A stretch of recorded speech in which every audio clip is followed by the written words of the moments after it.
Hello and welcome to another ohmTown Daily News Show. I am Mayor Watt. That is ohmTown.com over there. Let me scroll up a little bit so that you can actually see the title of this page. This is the news stream from ohmTown, and that's what powers the ohmTown Daily News Show and all of the subsequent shows that I would like to launch here at Twitch. And because I'm not partner, I need to copy it over to YouTube, and it's also a podcast. So go and do a search over in your favorite podcasting facility, apparatus, whatever it might be, and odds on you will find ohmTown.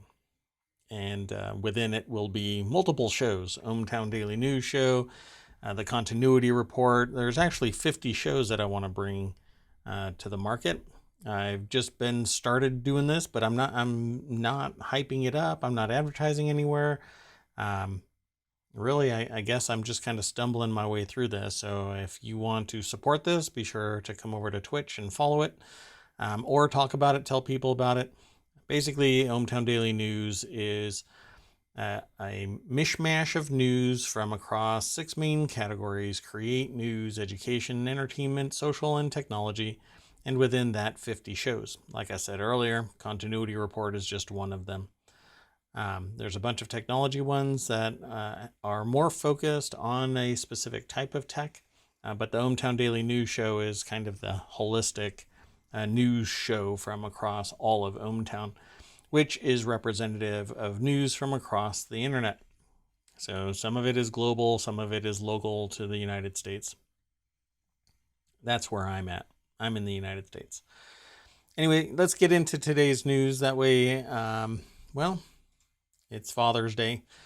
Today is June 19th, 2022, episode of 170. I don't have a title for it yet because, well, I do the title after I see all of the news, because I take a sampling of news from ohmTown, but I don't read the news. My reaction live here on the stream and live over on YouTube, well, not live, but recorded over on YouTube and in the podcast as a audio, is my honest reaction, my thoughts. I've been in the industry of business, technology, and society for about, well, a long time. I don't really want to age myself because I don't act my age, I suppose, depending on who you talk to. And the circumstances. So context matters, as I like to say, and people are being driven nuts by me saying context matters, but it does. So let's get into today's news. The very first article is the human cost. It's an article that's over in MarketWatch, but the title of this is "Bitcoin is like digital gold.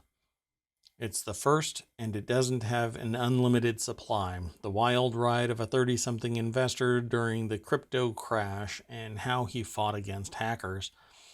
So their $25,000 ballooned to $63,000 super fast. I was like, oh my God, this is amazing. Right. So let's click this link. Takes me over to MarketWatch. The article was written by Quentin Fottrell.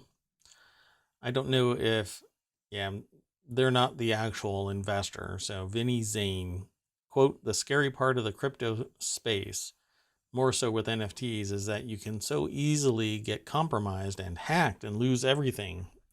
Why is that? Why is that the scary part of the crypto space? Why can you be hacked by something that is supposed to be secure, something that's supposed to be protected from everything, from what transactions are taking place and auditable? Why can you be hacked and lose everything? It's ridiculous. But apparently it happens enough to be nearly a meme. Vinny Zane has a taste for life and an appetite for risk. The 38-year-old teacher and father of a 2-year-old son. Well, how apropos that they are being written about on Father's Day. On Brooklyn's Coney Island, got into crypto in 2017 with $4,000 worth of Bitcoin and jumped into NFTs, or non-fungible tokens, last year. So their 4,000 turned into 25,000, turned into 63,000. And they say something here that I think is pretty much accurate. And I'm going to get to the point about it being gold here in a minute, but they say, I started FOMOing, fear of missing out, by the way, if you don't know what FOMOing is, fear of missing out, into all of these little coins, and everything was doing well at the time. I was like, whoa, it's incredible. I have no idea what I'm buying, but I'm going to keep buying. 25,000 turned into 63,000. In 2017, the price, let me see real quick.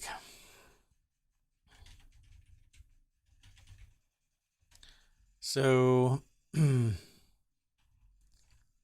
well, let me do it this way. Yeah, I suppose. So let me look back. 2017, the price of Bitcoin was actually pretty high compared to when I got started.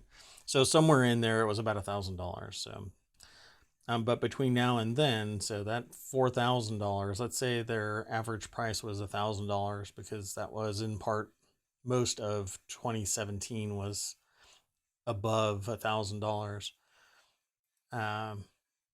Well, let's just say they're 19 times their $1,000 or $4,000. But we'll get to that and the price because Bitcoin right now actually dropped earlier today below $18,000 from its peak of over 68,000, I think it was. Sometime in its existence, it was at 68,000. I'd have to hunt it down. Yeah, closer to 68,000. At any rate, so now it's on its downtrend, but I keep discounting crypto because I don't think that it's not worth anything. It's all based on investors' fear of missing out and driving the price up higher and higher. And this person's an educator and doesn't look at the whole thing in a holistic sense. And it's concerning. This person might be out there telling people, hey, you should invest in this, invest in that. Sure, risk.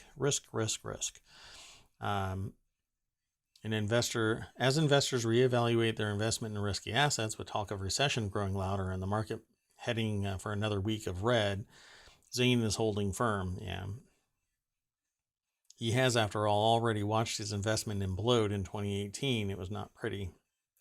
It was dropping by 7,000, 8,000 a day. After about 2 weeks, I was basically even. I thought, screw it, I'll leave it there. Yeah, good money after bad. And maybe it'll come back up. Over the last 2 years, I have had a huge loss. Yeah, I should have sold it at 60,000, but getting in at 1,000 or 2,000, I could probably make an argument that he only bought 2 Bitcoin. But you don't actually, when you invest in Bitcoin, you don't actually own Bitcoin. You own like fractions of it, right? You just own a valuation of real dollars pegged to the Bitcoin, whereas Bitcoin's value is pegged to the US dollar. So you basically just created a hugely volatile environment for your investment. And that's risk. That's a standard investment kind of a thing. So I'm not concerned about that. What I'm concerned about is the ideology that Bitcoin has any inherent value. And trying to link Bitcoin to gold is absolutely not thinking about what gold is in the holistic sense and what Bitcoin isn't in any context other than an investment in the possible future. So let's say it this way. Try and do something with a Bitcoin other than sell it to somebody who thinks that it might go up, or buy something by using a Bitcoin and giving it to somebody for whatever product or service you're actually buying. that person has to have a perceived value that Bitcoin is worth X number of US dollars. US dollars are pegged to the GDP of the United States. And in the greater ecosystem of economics and macroeconomics. So you have two different ideologies here, and they're really at odds, and one is built entirely on ignorance. You cannot take a Bitcoin and do anything other than spend it. But gold and the perceived value of gold is predicated on the idea of its utility, not just that it's shiny, not just that gold exists and that it's a limited resource, but it is actually used, it is consumed, and it is lost. And to get it back takes energy and time, and it's lossy. You don't recover 100% when you try and recover gold from electronics or whatever, but gold is used in myriad places. It has inherent value because it actually is used, but Bitcoin is not. Bitcoin is nothing more than an investment vehicle for somebody to risk real dollars.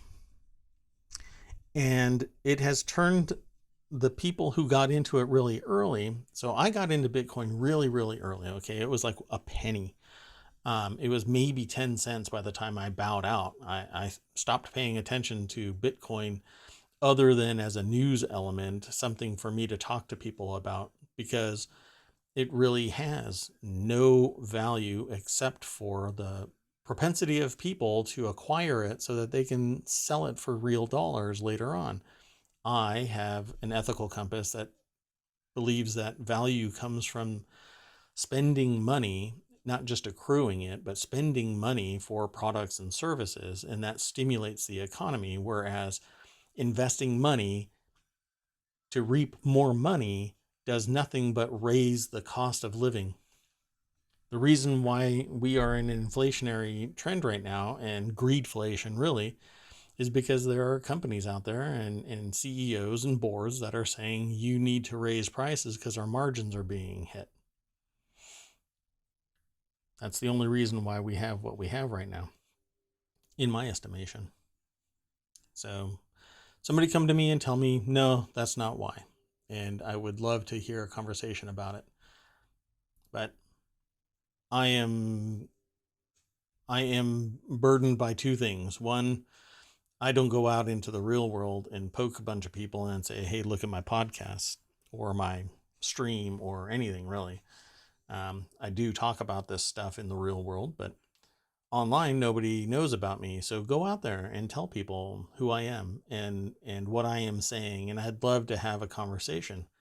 But again, if everybody starts spewing vitriol, remember you're in somebody else's house. So you'll be asked to leave if you get pissy about things.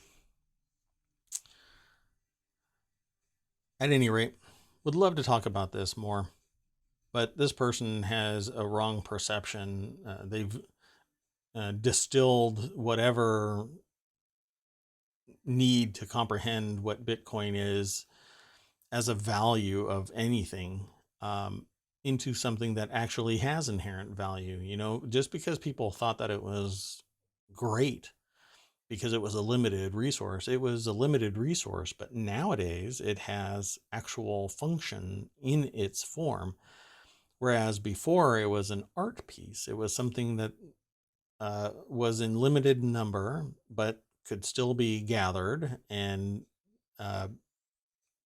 from its mine, it could be made into coin or hammered flat and wrapped around something or turned into, a piece of symbolic value, either in a tribe or in a religion or in a whatever, because it would never tarnish, it would never degrade. It was impervious to the elements largely. And that's why it had value way back. Well, now it's in electronics. Now it's in a bunch of things that have increased the quality of life. That's why it has value. And not to mention, it's a limited resource, yes, but Bitcoin is a limited resource because it exists as a limited resource. It wasn't because nature made it a limited resource. And gold really isn't a limited resource. It's like diamonds. There's more of it. You just have to find it. And when we move off to some other planet, it'll be there too. And then what happens when we find a planet that is rich with gold because it had the right environment? And it's far off from now, sure. I'd say we're not going to be on other planets mining for 200 years. At the rate we're going, I mean, for crying out loud, we're still fighting over land with diminishing populations. We're losing the wisdom and we're losing the technical sophistication with those aging people dying off. Populations are declining.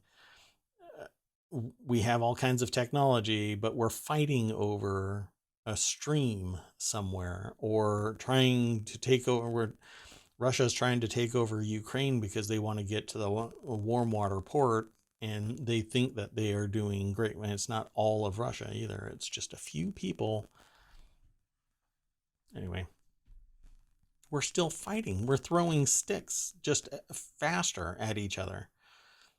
That's all that a bullet is. That's all that explosives are. That's all that anything is. It's basically throwing a rock or a stick at somebody faster than previous generations.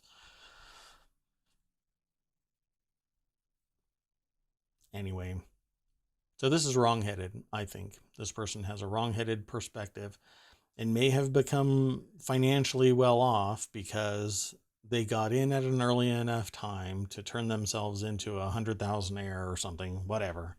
I don't know. They could be a millionaire by this point, but it still has no value. And if it's still in crypto, they're going to lose their shirt with the belief that it's going to return. But again, crypto has no inherent value. Zero.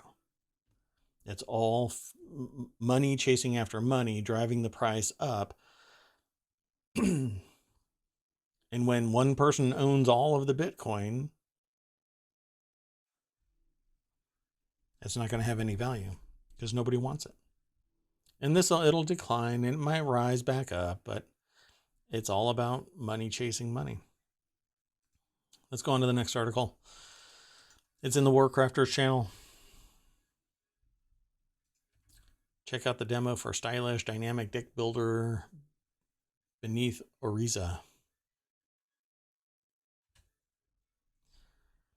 So, did I say who the name was? Yeah, Quentin Futrell over at Market Watch did that last article. So this article is over at PC Gamer. Let's just click the link and I'll take it over since I hopped on my soapbox.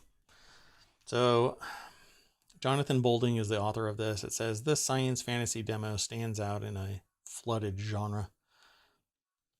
Yeah, I agree. And deck building is I don't know. There's a lot of artistry in it, but all of the mechanics are largely the same. You know, this stat or that stat, this stat versus that stat.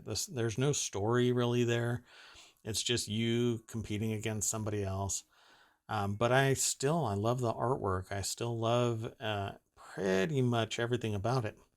I think for the first time, I'm going to show some of the trailer of a game while I'm on somebody's site. Again, this is over at PC Gamer, but you can go over to YouTube and do a search for Beneath Oresa, and you'll find the trailer. But you really should go over to PC Gamer and read this article, or you can always mash the button that says listen to this article. Let's see what this says. Oh, there's an ad. That's wonderful.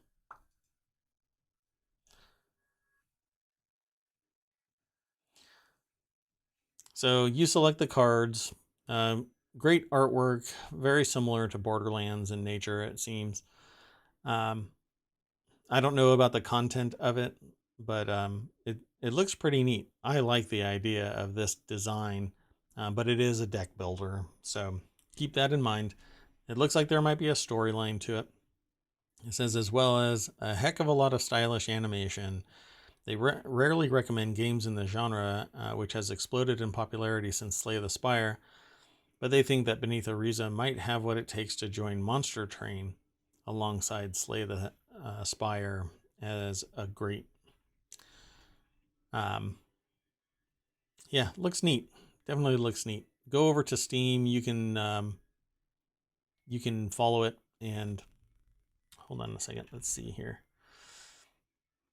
Yeah, you can add it to your wish list. Let's see.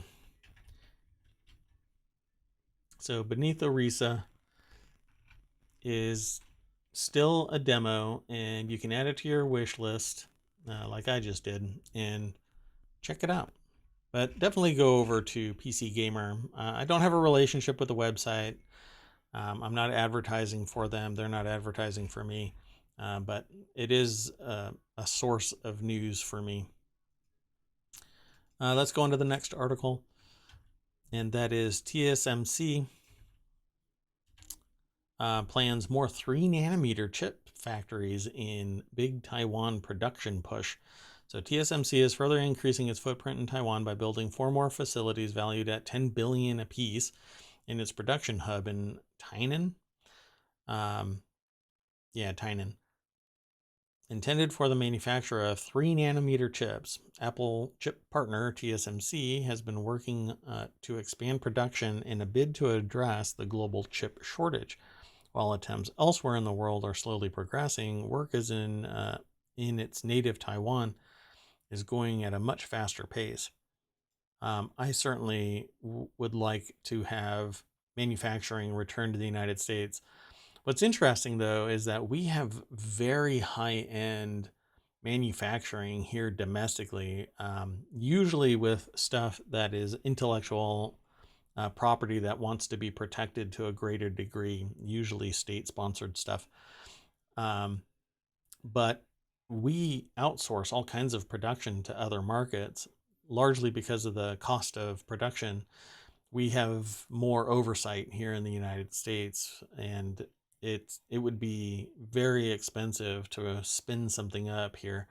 I mean, for crying out loud, Lego is launching a business here in the United States, a manufacturing plant of just Lego bricks, and it's $1 billion.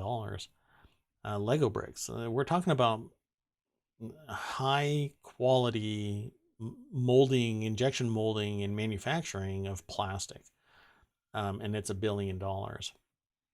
You know, I can make a plastic injection molding machine here in my office. I can build the entire process. Of course, it's a lot slower, but it's like $1,000 to build something that does plastic injection molding. But it's costing $1 billion or something like that. Let me see. Let me actually make sure.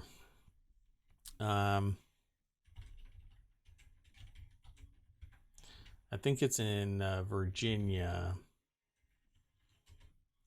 Right? Is it $1 billion or $10 billion? Sorry for the dead air. Yeah, it's only $1 billion. Only, sorry, I shouldn't phrase it that way. $1 billion is quite a bit of money.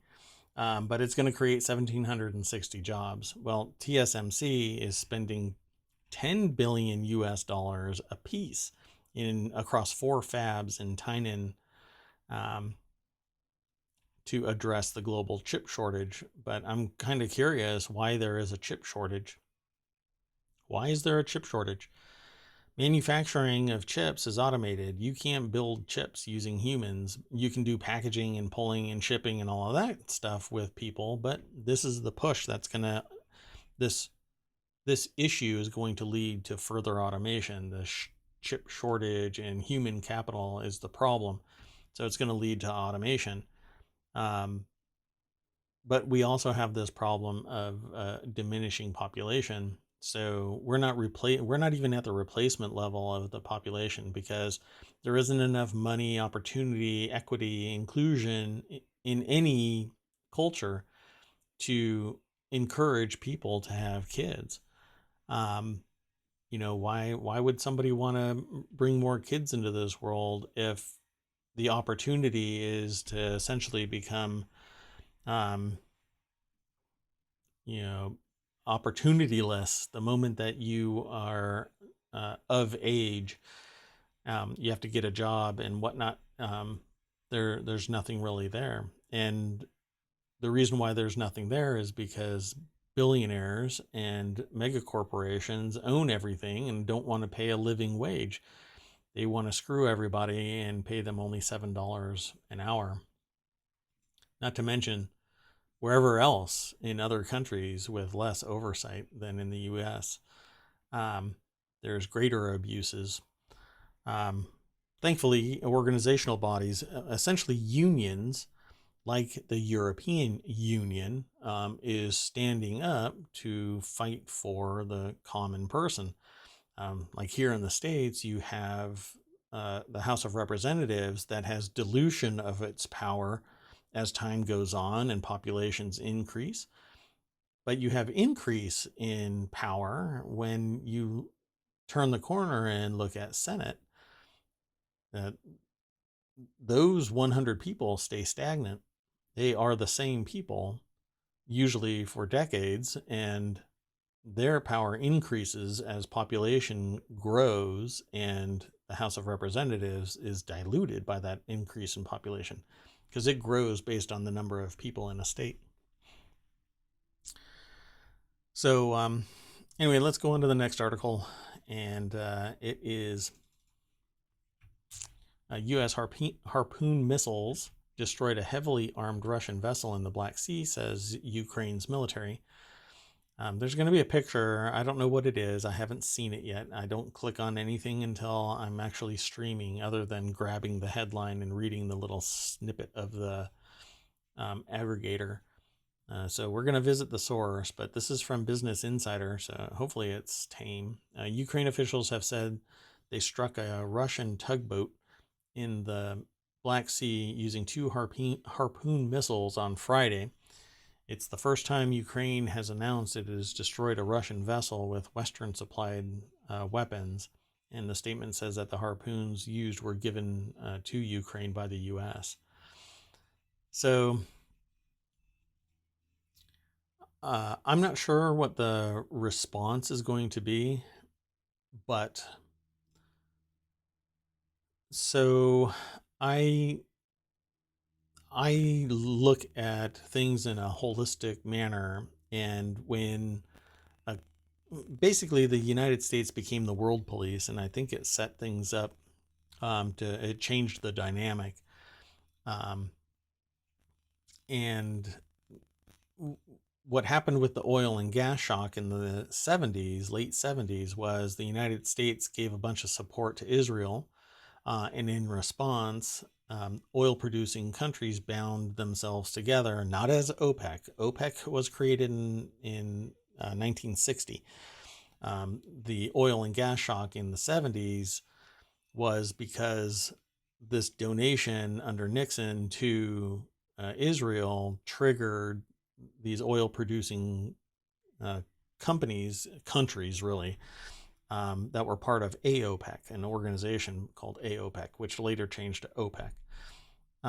But at any rate, so they basically embargoed the United States. So now we're giving a bunch of money to Ukraine, and Russia is a very big provider of energy, and that whole area is a very big supplier to various countries that are partners with the United States.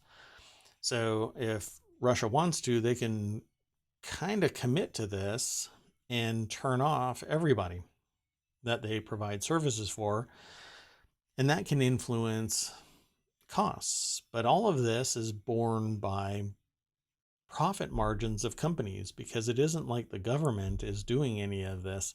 We're not producing anything by the government. It's being produced by private corporations. And so private corporations have a vested interest in raising the prices, and they can, and it'll price out people who can't afford stuff as it costs now, let alone once inflation starts hitting 13%, which again, I think is going to be coming around November of this year.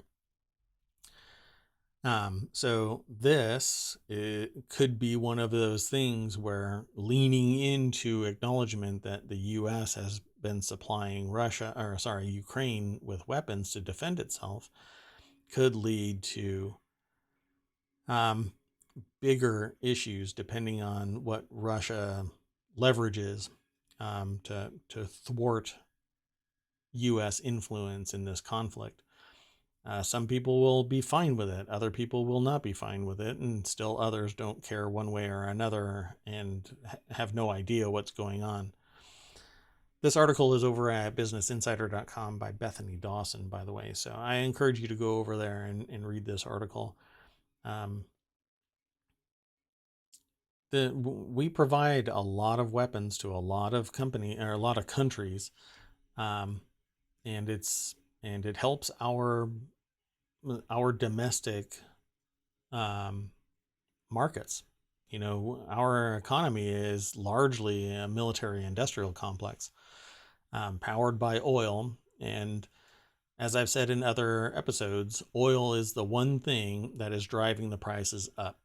And it's not the oil itself, because oil used to be $30 a barrel in the 70s until the oil and gas shock. And what it did was it started getting traded in the stock market. Investors got a hold of it, and that actually created volatility, because prior to 78, I think it was, or maybe 74, I'd have to look again. The price for oil never even broke $50. It was always 35 to 40. But now we're talking about 120 plus.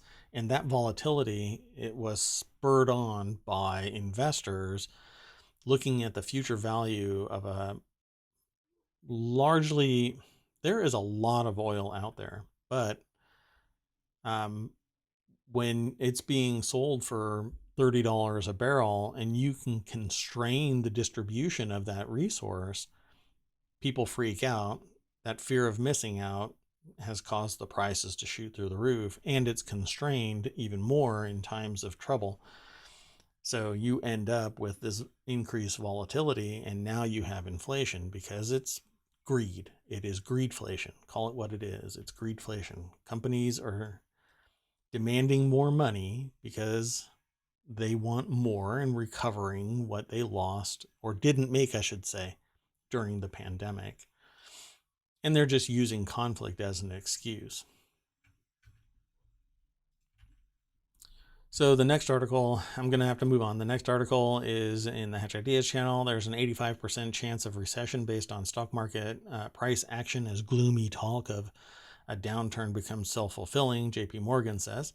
I'm going to click the link and take us over to Business Insider again, but they're just the proxy. This is an article that's written by Matthew Fox, but they've reached over to JP Morgan and others that are reporting this in other places. I go to various sources to aggregate those. So 85% chance that the current price actions for stock are indicators that we're going to end up in a recession. But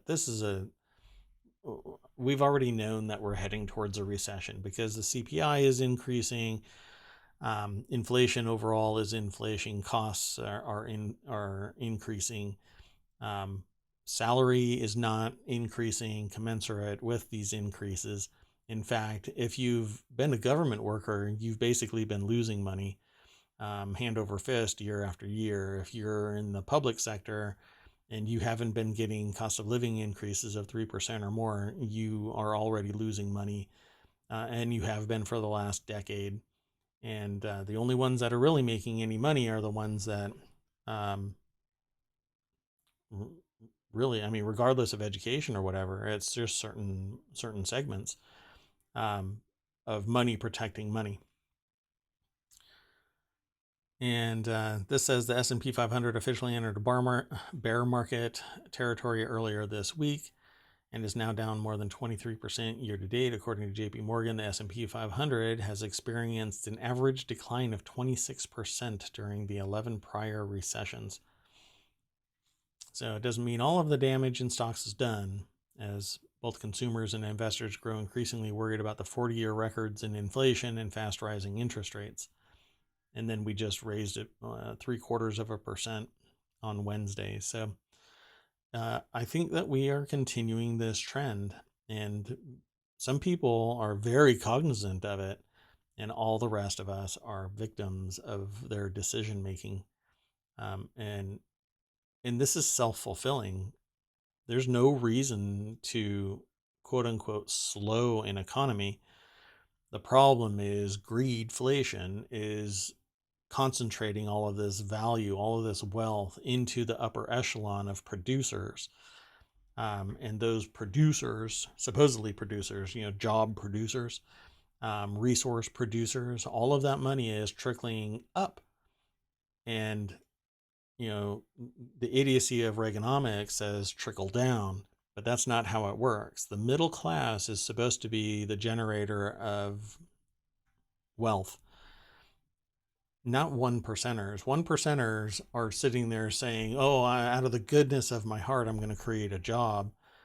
But it has to create more money for me than even the valuation of that job.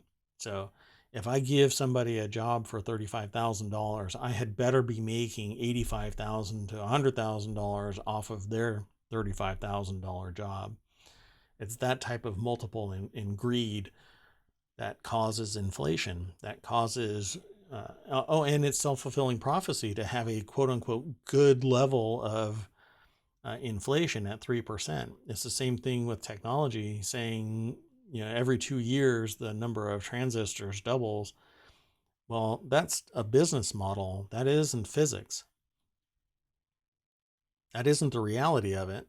Just look at the M1, M2. Look at the density and the micronization. This isn't something that has to be done. It's something that wants to be done.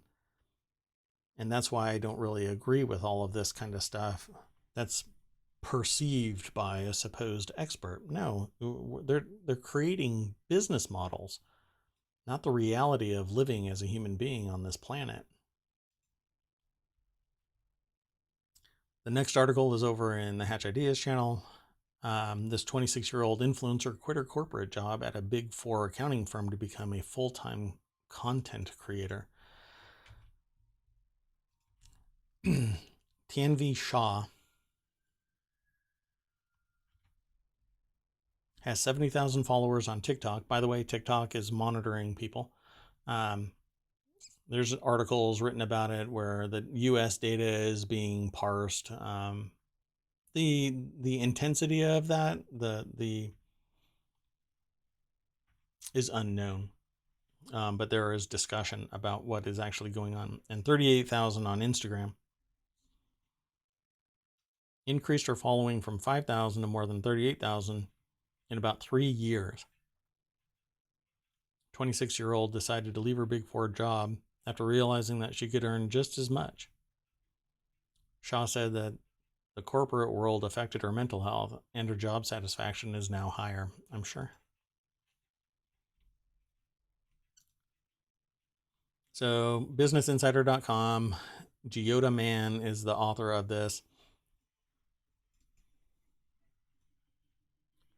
I'm sure that her Instagram is about accounting, right?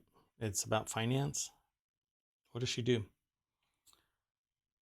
When Tanvi Shah left her corporate job at the Big Four accounting firm, she knew that she was taking a huge risk by giving up her monthly salary to become an influencer full-time.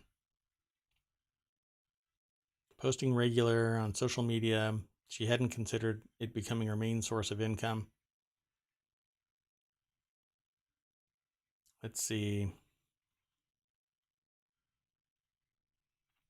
Increasing the quality of images and videos, and in the process worked with lots of businesses. What is her content? What is it that she's doing? Shares her makeup and fashion looks on her social media accounts. I could get away with that, right? Let's go on to the next article. The word in tech. The worst person you know, the man who unwittingly became a meme. Josep Maria Garcia. got the shock of his life when he found his image with an article that went on to clock up 2 billion hits. Soon after the pandemic plunged Spain into confinement, Josep Maria Garcia received a panicked call from his brother-in-law. He told me not to worry, but that I should Google the phrase, "the worst person you know," said Garcia. I put it in there, and there I was, everywhere. I scrolled down, and it was my face, my face, my face. I thought, what was going on here? So let's go over to The Guardian. Josep Maria Garcia got the shock of his life when he found his image with an article that went on to clock up 2 billion hits. This is what it is to go viral, and sometimes it can destroy lives. Paranoia washed over him as he scrambled to piece together what had happened. He had posed for the photo in 2014 when he accompanied his brother-in-law, a professional photographer, on a work trip to Barcelona.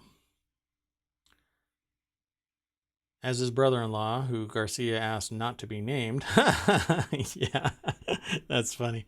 Hey, you're under a bus. Please don't drag me under that bus. Prepared for a photo session with an American writer, he asked Garcia to stand in so that he could adjust for the light. The photo of Garcia, then 34, turned out well, so well that the pair decided to upload it to the Getty Images catalog. Told him that the image had been used to illustrate an article for a U.S. satirical magazine. At the time, he'd paid little heed. Now, as he sifted through the internet, he realized he had unwittingly become a global meme. The picture had been used to illustrate a lighthearted piece about an obnoxious colleague who normally talks rubbish for once, coming out with a killer observation about politics that no one can top. It's an article. The link that's in this article links to clickhole.com. Heartbreaking, the worst person you know.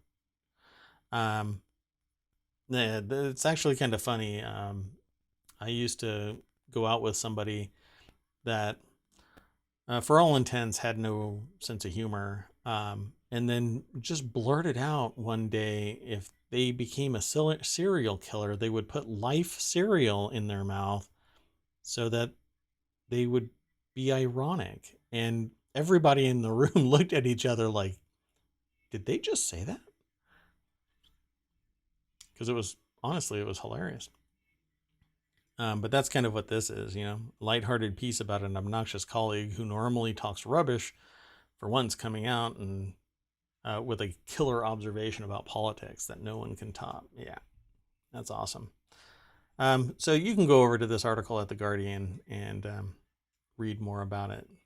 Then come on back, talk to me about it tomorrow. I'll be here at 11 o'clock. That's not the end of this show today, though. The next article is the crypto crash. All Ponzi schemes eventually topple eventually is the title. 1 week ago, cryptocurrency prices plummeted. Celsius Network, an experimental cryptocurrency bank with more than 1 million customers, that has emerged as a leader in the murky world of decentralized finance, or DeFi, announced it was freezing withdrawals due to extreme market conditions. Yeah. By the way, when you invest in these kind of things, it's not federally insured, so you're screwed when your money is gone. You can't recover anything. You're done. So this is an article by Robert Reich. Won't really get too much into it, but essentially Bitcoin earlier today dropped below 18,000, 17,980 or something like that. But it's crawled back out. I think on Monday it's going to, not Monday. Yeah, Monday. I think trading is going to take place on Monday. I don't remember now. Doggone it. Anyway, and it's good money chasing after good money, and it's all going to become bad. It's all bad for everybody because that money is not going to get recovered. You take the risk and you're done. But there are people that are suing various cryptocurrency organizations to try and get their money back, including people that are trying to sue Elon Musk for their risky shenanigans. I can't really get into this from the Guardian. You can go over and read more about it. But the the argument basically is that maybe this is now the time for Bitcoin to actually crash because it is the Ponzi scheme it is.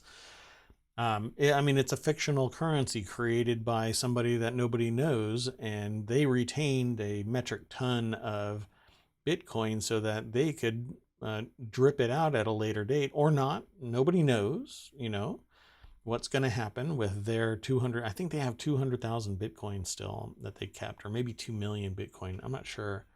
Let me find out. I'll do it live right now.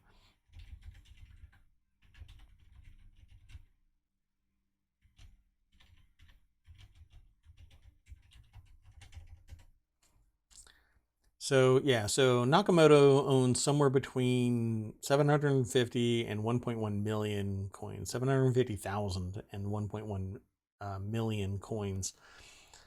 So it's kind of like somebody,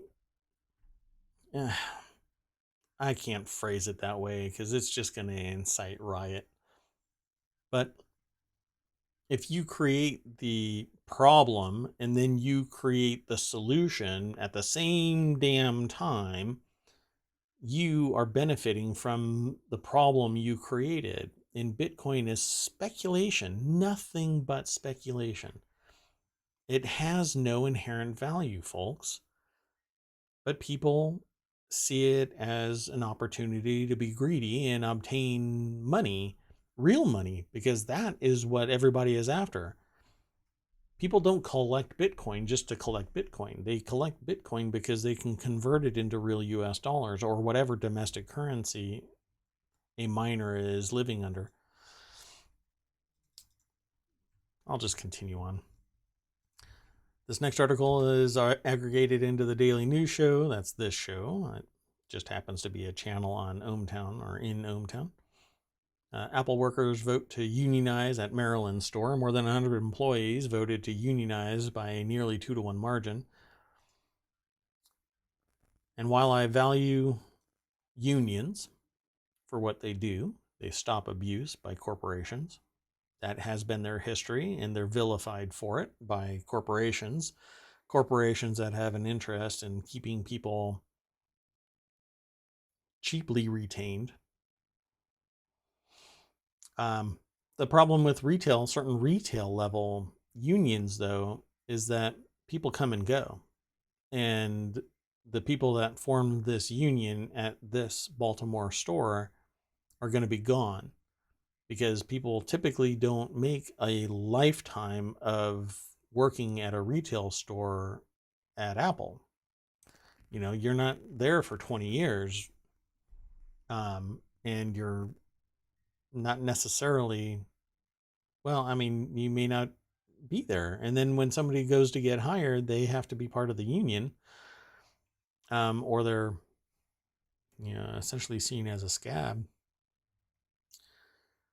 Anyway, this is an abcnews.go.com article by the Associated Press, and it's over in Towson to be specific. So Apple retailers that work in the Towson, Maryland store voted 63 to 33 to seek entry into the International Association of Machinists and Aerospace Workers. Apple declined to comment on Saturday's development. A spokesperson named Josh Lipton told the Associated Press by phone. Not much to say. People did what they needed to do to feel like they were going to gain some type of bargaining power and defend themselves from what could be perceived as an oppressive workplace. And it's not good enough to just say, go get a job somewhere else. Because if you do that, you're endorsing the hostile environment of someone telling you, go get a job somewhere else if you don't like being here. It shouldn't be a choice like that. Everybody should be treated with respect. Everybody should be treated at the same level. And NLRB says you got to offer X, Y, and Z in a time frame. I'm not sure why there are any rumors about people having to pee in bottles in Amazon warehouses, because it shouldn't happen. It should never happen. And that's why there are unions forming there. I think unions are fine for what they do. The problem is the The I forgot what it's called. Well, anyway, the retention of employees is a big problem because people leave and new people get hired, and now they're bound by somebody else's rules. Anyway, the next article is in the Hatch Ideas channel. Trump-endorsed candidate Kari Lake spoke out against drag queens dancing for children. A popular drag queen says that he performed for Lake and her young daughter.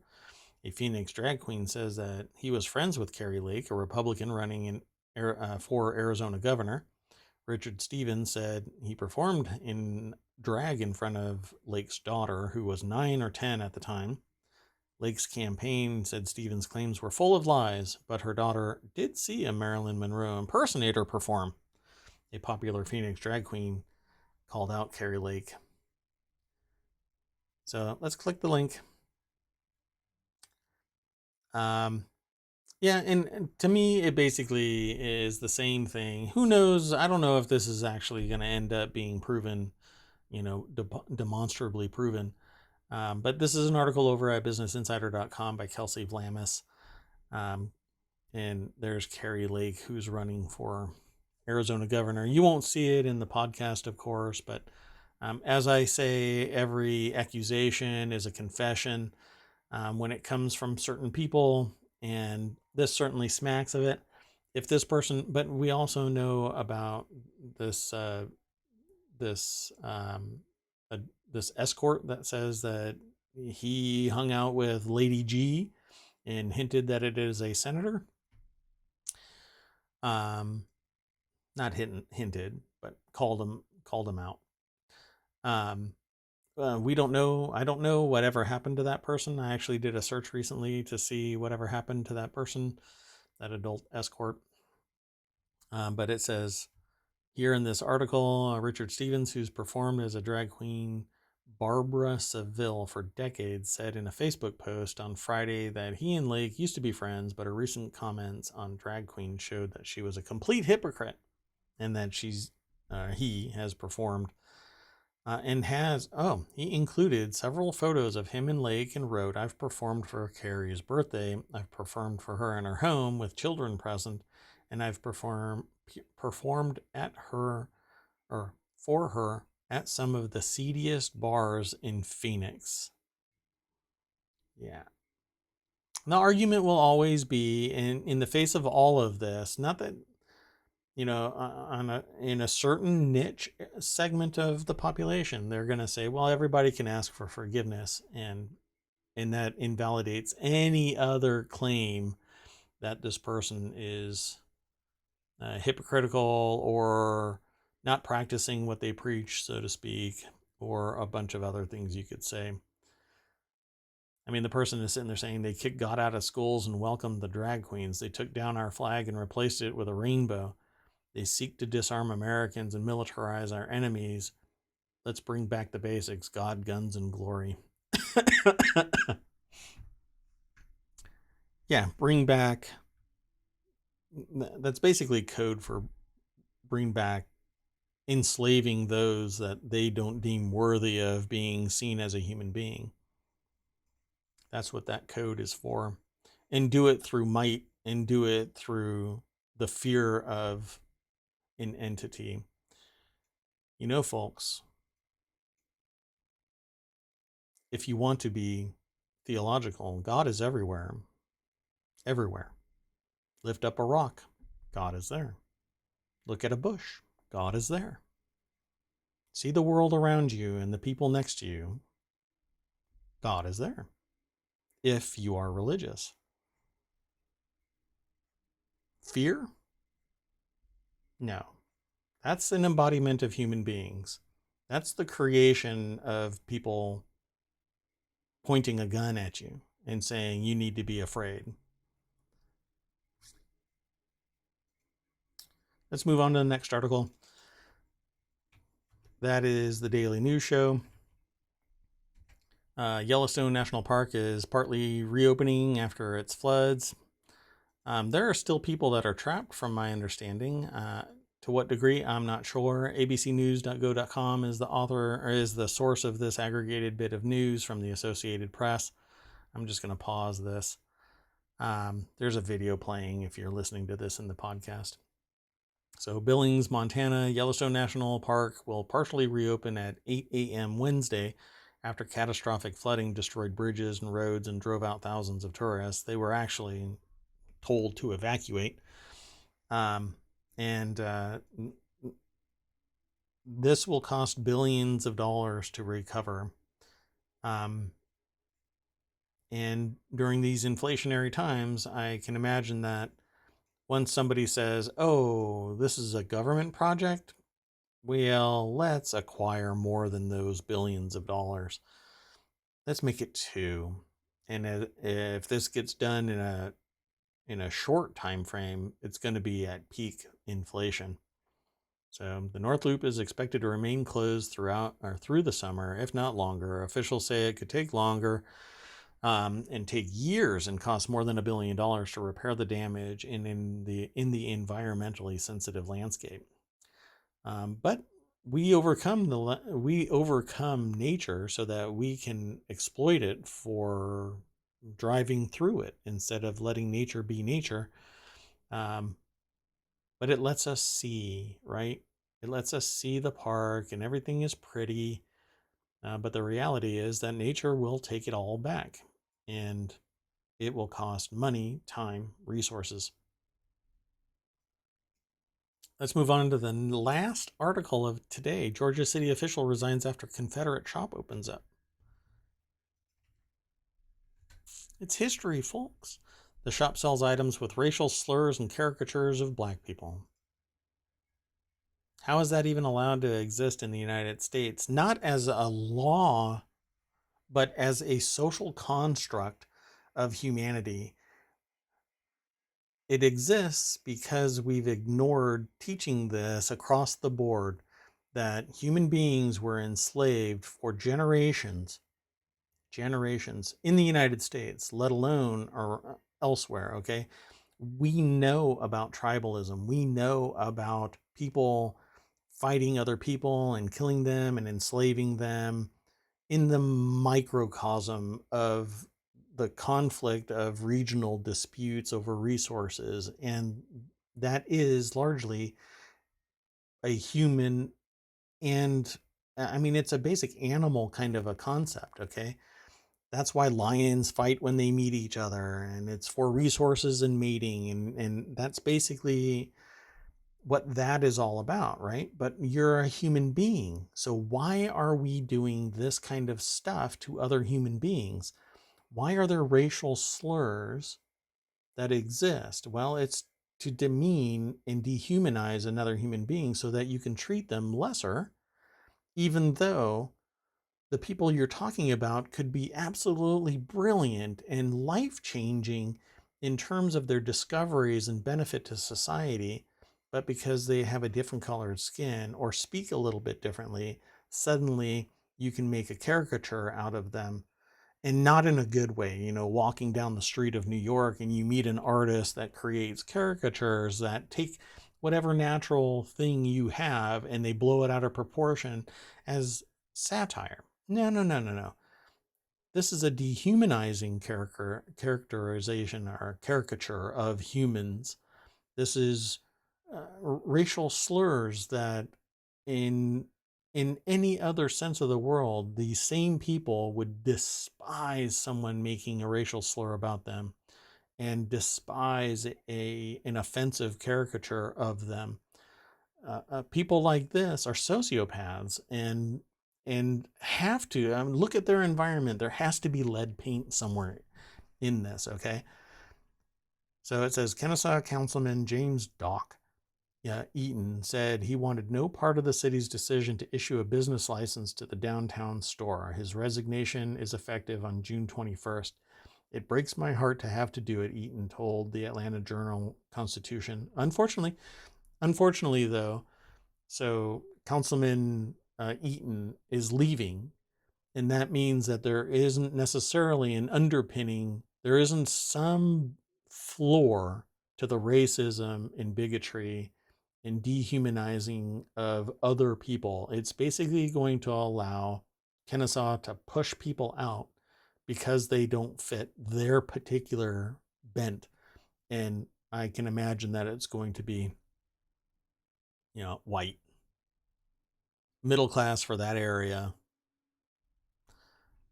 Eaton's daughter, Chris Eaton Welsh, owns a chiropractic business across the street from the souvenir shop and said she plans to relocate. All that's doing is driving it out and driving out reasonable, critically thinking people. What needs to happen is more people need to go in there and drive that ideology out of existence. This is the same thing, and it's not freedom of speech, it's hate speech. Society shouldn't tolerate it. There's a difference between selling merchandise and propagating hate, Eaton Welsh said. Agree.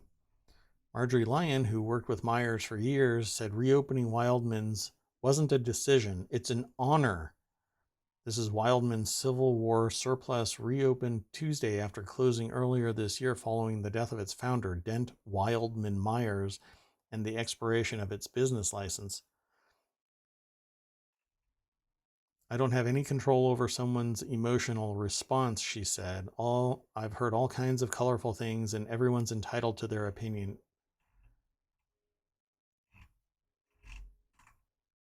The store also carries Confederate memorabilia, antique weapons, and Civil War books. Great! Learned nothing from the Civil War, except a business model, apparently. Okay. That's enough news for today, for at least ohmTown Daily News Show. I continue to read and gather up, and ohmTown exists to do just that, so that I can have a consolidated location for news across 50 segments of interest for me, largely bound by business, technology, and society. And that merging, you cannot get away from the merging of business, technology, and society. So with that in mind, I want to thank anybody who stumbles across this stream as a VOD, goes over to YouTube and watches it there. Please follow, like, etc. over there, ring the bell and whatnot. I'm over on Twitter, although I didn't post that I was going to stream today. And of course, the podcast. It's very important to me. I'm 6 months into this, and coming up on the end of the 6 months. We're on the second half of the 6 months. And I would love to make that number right there, the follower goal, 100%. Right now, we're looking at 88%. So I need a few more people. So please come over and let me know that you appreciate this kind of stuff if you're interested in it. Thank you very much for coming. I'll see you tomorrow, 11 o'clock. Bye-bye.